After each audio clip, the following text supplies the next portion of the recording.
Collegato abbiamo ora Ezio Glerian, che lo ringraziamo, visto l'orario, l'ho fatto rimanere sveglio fino a quest'ora, sono le 23:32. Buonasera o buonanotte Ezio Glerian.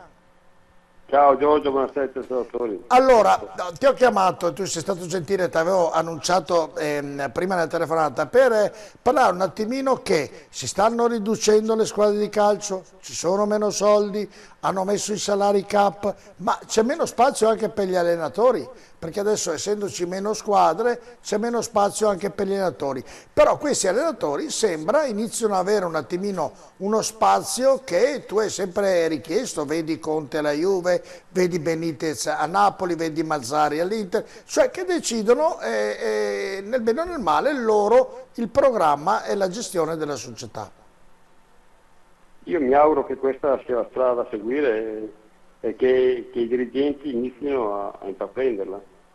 Non si può pensare a un calcio diverso da questo. Gli allenatori sono sempre stati il punto di riferimento dei giocatori. Ce lo siamo dimenticati per 10 anni e abbiamo fatto veramente tanti danni, nel senso che il nostro calcio in Italia è in grande difficoltà, lo vediamo tecnicamente, ma lo vediamo soprattutto a livello di educazione. Perciò dobbiamo ritornare ai tempi dove l'allenatore aveva in mano la situazione ed era il punto di riferimento per i calciatori. Purtroppo per 10 anni, ripeto, non è stato così, i punti di riferimento erano altri. Mi auguro che i presidenti, anche nuovi, con buon senso, con un'educazione diversa, con sportività, ritornano dentro nel calcio e ridiano in mano il calcio agli allenatori. Ecco, allenatori che devono guardare anche con molta attenzione il settore giovanile o i giovani per ridurre ovviamente i costi e per cercare anche di portare qualche euro nelle casse sociali, anche se oggi il valore dei giocatori è diminuito moltissimo rispetto a una volta, però devono fare questo insomma. Ma si tratta di ritornare a fare non uno ma 2 o 3 passi indietro, ritornare a creare una scuola di calcio che non è la scuola di calcio che vediamo adesso, dove si insegna soltanto la tecnica e la tattica, ma invece si insegna il cuore, la passione, il gioco, il divertimento, e ritornare a creare e a curare i talenti che è sempre stato il nostro patrimonio.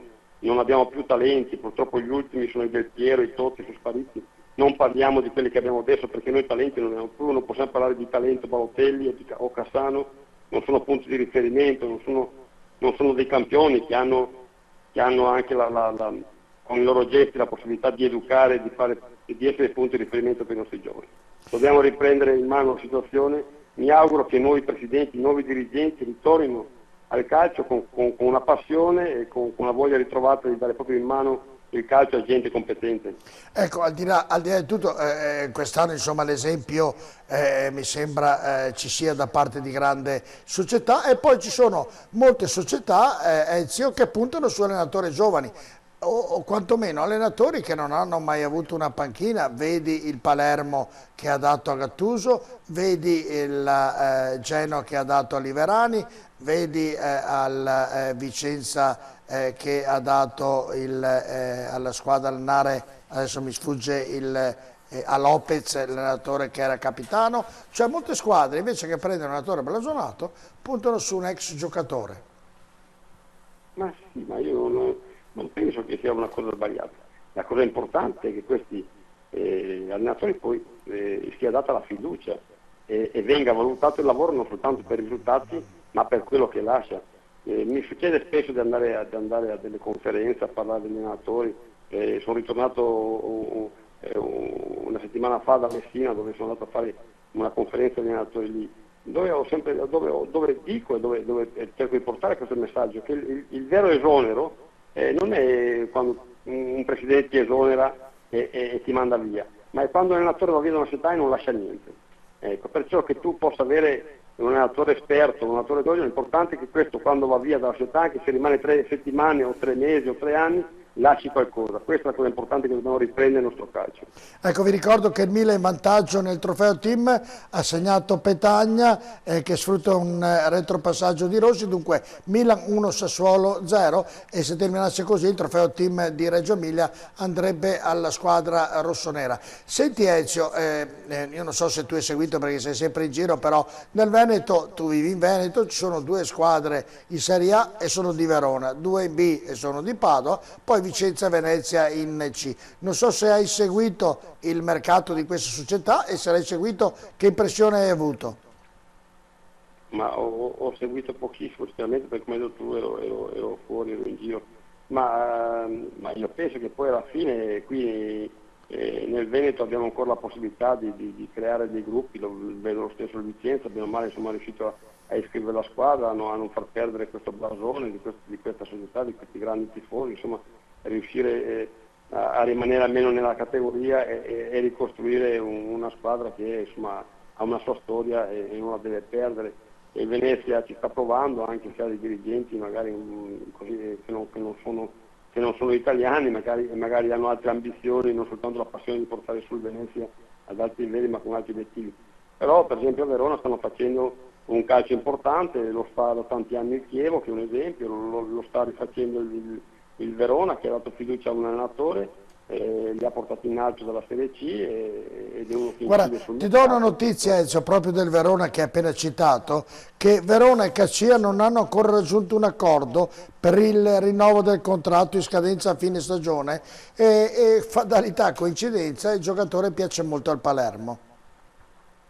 Ma beh, è normale che poi sai, quando ci sono queste situazioni dove c'è la possibilità sia da una parte che dall'altra di ricercare un obiettivo personale, e questo è pacifico, queste sono le regole nuove di questo calcio. Poi starà a vedere se il Verona vuole fare un sacrificio per tenere Cascia, se vuole titolare la terza posizione della Serie A, o se pensa invece di andare a ricercare da un'altra parte.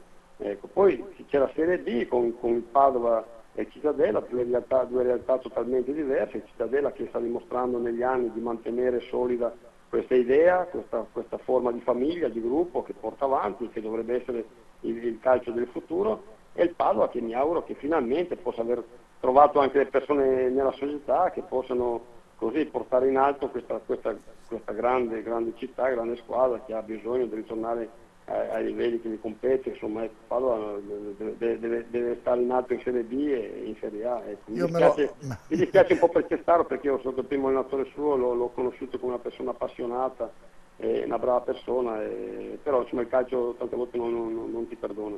Va bene, speriamo che tu abbia ragione. Ezio, ti ringrazio della tua disponibilità come sempre, in bocca al lupo, e mi auguro di rivederti in panchina prima o dopo, anche venga a vederti, che venga a apprezzare il tuo lavoro, insomma. Ma speriamo, io sono disposto anche a ricominciare dal basso, anche da dilettanti, pur di fare un lavoro che mi piace e che mi soddisfa. Non mi piace, tu sai benissimo, mi conosci, non mi piacciono i compromessi, non mi piace avere procuratori, gente che mi spinge.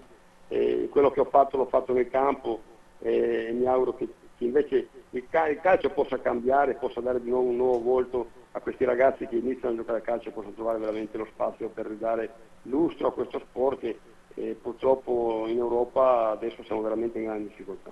Vabbè, speriamo sia così. Grazie Ezio, in bocca al lupo. Grazie, buon lavoro Giorgio, e un saluto e presto. Saluto. Allora,